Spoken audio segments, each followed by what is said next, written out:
श्री कृष्ण द्वारा बताए गए 2 उपाय जिससे हम अपने मन को शांत और स्थिर रख सकते हैं।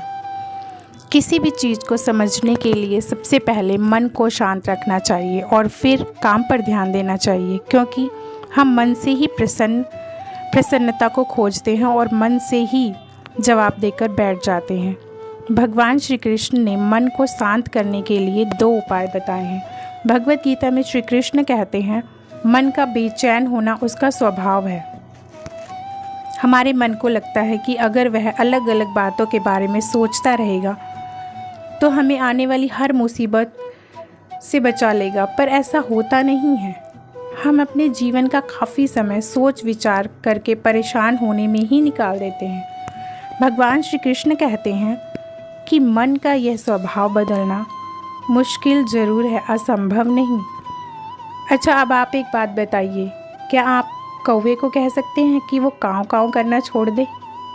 या फिर क्या आप किसी मेंढक को कह सकते हैं कि वे पानी देखते ही ऊंची ऊंची छलांग ना मारे? हमारे मन का भी कुछ ऐसा ही है। अच्छा हो या बुरा, हमारा मन उस पर काँव काँव करने लगता है। काँव काँव से मेरा मतलब है चिंता करना, व्याकुल होना। कोई बुरी बात होती भी नहीं है और मन परेशानी की ऊंची ऊंची लपटें लेने लगता है। कभी कभी तो मुझे ऐसा लगने लगता है कि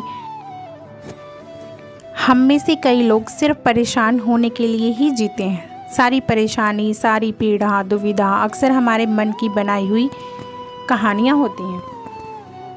भगवान श्री कृष्ण कहते हैं, हमारे मन को शांत करने के लिए 2 उपाय। पहला, ध्यान लगाना या मेडिटेशन करना। दूसरा, वैराग्य भाव सीखना।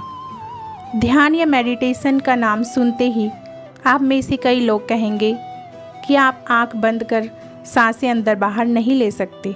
यहाँ हम सब गलती कर बैठते हैं। मेडिटेशन या ध्यान का मतलब सिर्फ आंख बंद कर बैठना नहीं होता।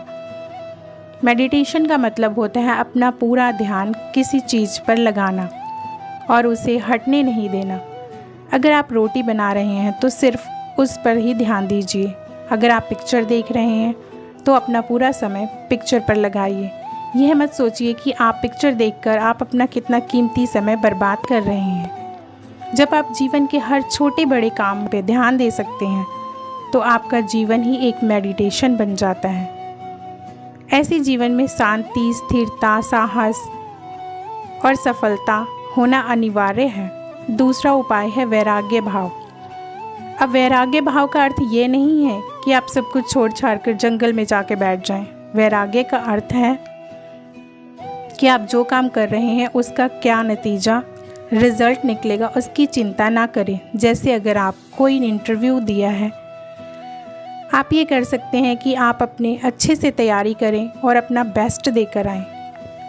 वह नौकरी मिलना या ना मिलना आपके हाथ में नहीं है। नतीजे के पीछे अलग अलग चीज़ें हैं जो आपके बिल्कुल कंट्रोल में नहीं है।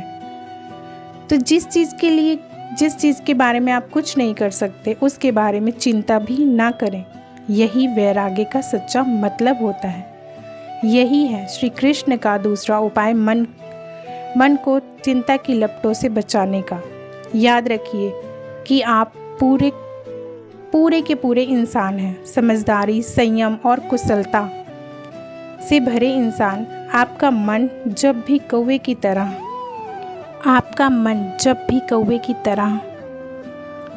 अलग अलग बातों पर आपको परेशान करने लगे, तब अपने मन को भी प्यार से समझाइए और शांत कर लीजिए। बस अपने ऊपर विश्वास रखिए कि आप कभी अपना बुरा नहीं होने देंगे।